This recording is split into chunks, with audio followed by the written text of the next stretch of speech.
Hi, I'm Mark Wallace, and this is Roleplay Ramblings.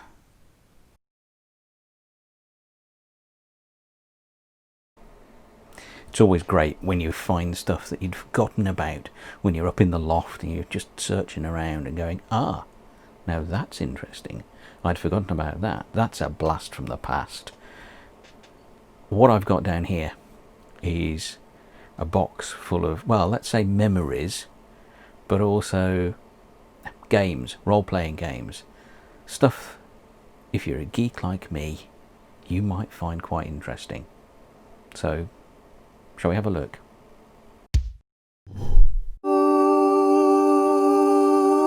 Let's start with this. We've got Rifts, which is a cyberpunk sort of future parallel dimensions game. A lot of complexity to it, but lots of good ideas. We have Star Frontiers. Box is a little battered. Let's have a look. Gosh, that must be the original dice that came with it. 10-sided dice. And crayon. Okay. This is possibly the equivalent, the sci-fi equivalent of Dungeons and Dragons. So basic rules, expanded game rules, maps, more maps. Gosh, that's looks quite large. I'm not going to open it out. And counters, push-out counters that are all intact. That is quite fascinating, actually. Keeping with the sort of futuristic theme, Paranoia, the role-playing game of the darkly humorous future. The game in which, if your character doesn't die during the game, you're obviously doing something wrong. Yes, it's a bit of a strange game to play. I think I've done it once.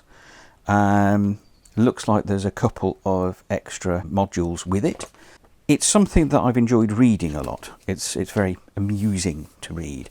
Next thing is one of the original basic Dungeons and Dragons, the introductory module, quite battered.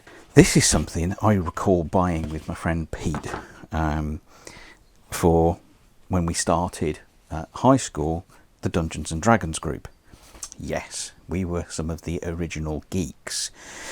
You can see it's very battered. It's been retied together. This has had a lot of use. That's the basic one, and that is the expert set.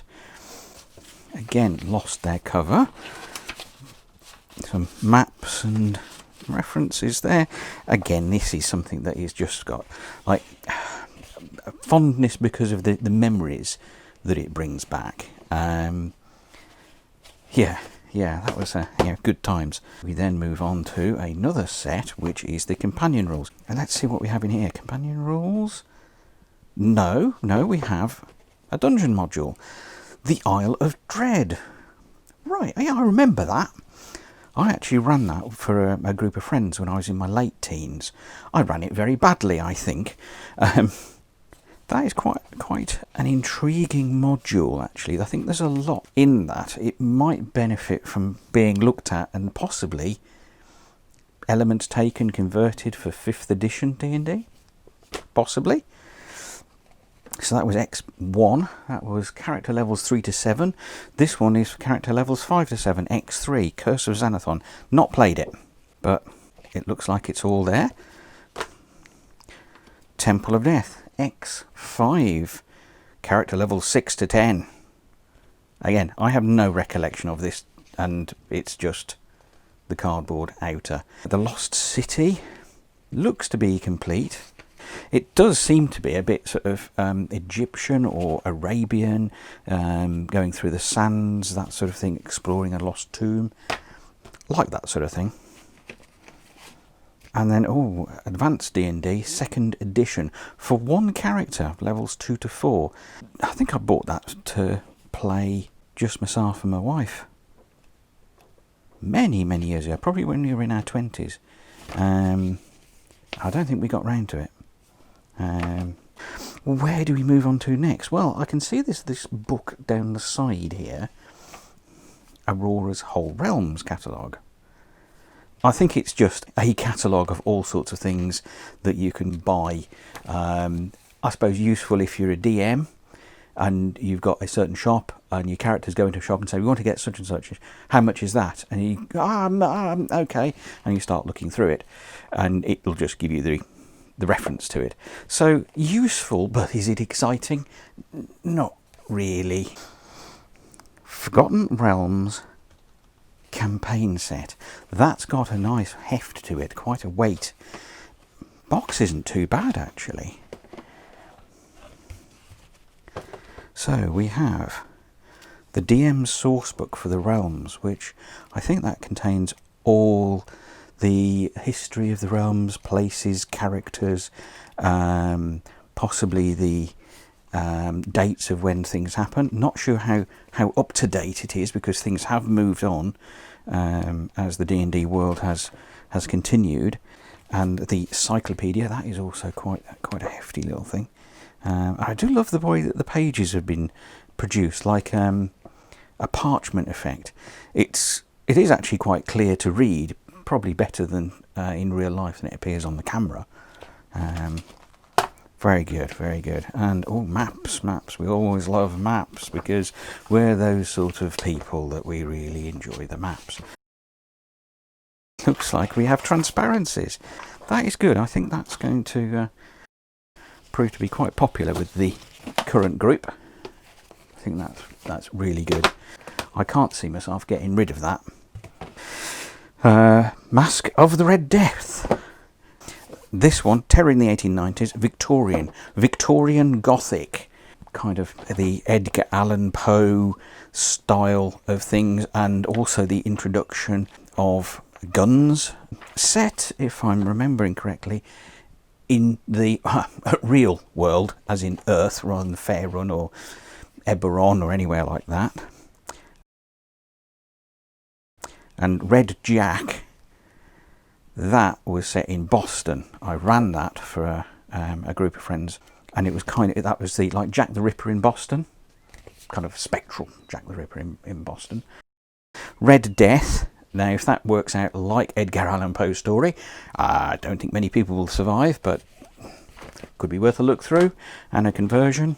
And that's really poor artwork. Red Tide. I'm guessing it's something to do with vampires. And a ship, alley ambush. The game is afoot. Or 12 inches, or maybe 30 centimetres. A DM screen, not much use with 5th edition. There has to be a map here, doesn't there? And as I've said, this should be a map of Earth. Yes, it is. Which we kind of know, but useful for reference. What is this? Is this a closer map of Europe, or what is it? What is it indeed? This is part of the fun, finding it. Ah, okay, so it's the poster of the main artwork. Bit dark. Yeah, okay. I mean, I think there's better things they could have used, but it's there. It's all part and parcel of the set. Now, let's move into some of these other things. So, I can see we have the survival guides. Gives you some tips and tricks, both for DMs and also for players. Just reference things. I suppose they're worth having if you want a bit of how do I work out how soon there would be a cave in, or random monster encounters, how to survive in the wilderness. It's getting a bit nitpicky, to be fair. Do you really want to play an adventure game and worry about how far your mule can get on rations? And having said that, Unearthed Arcana is a great source book for extra cool stuff that your characters can do, and different spells, random treasure, and there's an appeal to that I probably hang on to just because. And we've got legends and lore, the deities and gods of all sorts of different mythos. This is things like, you've got the Arthurian heroes, you've got American Indian mythos, Celtic. If you wanted to put in a particular god, you've got stats and stuff of gods. You could fight against one of the Egyptian gods like Sobek. If you wanted to, there's stats in there. But it is advanced D&D. You'd need to make changes if you wanted to do it for 5th edition. There's the ultimate reference for D&D, the Monster Manual. This is one that I bought when I was with my mate Pete, way back school days, so back very early 80s. It's had a lot of use. It is quite well battered. Just love it. I just love it. Some good artwork, and there's some crap artwork in there as well. Fond memories. And of course we now get to things like the Dungeon Master's Guide for the 2nd edition Advanced D&D, and here we have the Player's Handbook, the same thing with a few notes and stuff in that. Would I hang on to it? Maybe I will, just out of curiosity. And Book of Marvellous Magic. Yeah, good ideas for different magical things. Use it to spark your own imagination. There's so much stuff out there, especially online, because of course a lot of this stuff was pre-internet. I wonder how many people will remember that. And then we come to the replacement for the Monster Manual, the Monstrous Compendium. A well thought out idea, as in being able to add your own monsters in this file format, but it's the American 3-punch thing, so not so good for us in the UK. I can see it has its place, and I might repurpose it for 5th edition. So there we have the contents of the box. So where from here? As with anything that when you're doing a bit of a sort out, you come to the decision of what do you keep and what should go. Now I'm going to hang on to the Monstrous Compendium and maybe adapt that and use that for some new monsters, and yeah. What about other things? Well, the Marvellous Magic, it's fun to look through. Yeah, we'll keep that. The battered Player's Handbook and Dungeon Master's Guide, part of my history, so I'm keeping those. Love that. So yeah, I think that might, I'm putting things back in the box at the moment, but I will be getting them back out again and popping them on the shelves. That's part of growing up in history. And with anything like that, I mean, books and things that are tangible, they remind you of the times you had, and friends that you just have lost touch with, that you were good mates with at the time. Legends and lore, yeah, useful, hanging on to that. Unearthed Arcana, I like it, so I'm going to look through that again. I'm going to keep that. Wilderness Survival Guide, that could go. That could go, actually. And the same with the Dungeoneers. Might have to have a look and see if on a particular auction site how much they go for, if it's worth putting them up. See what happens. Ravenloft. It's complete. It's got the poster.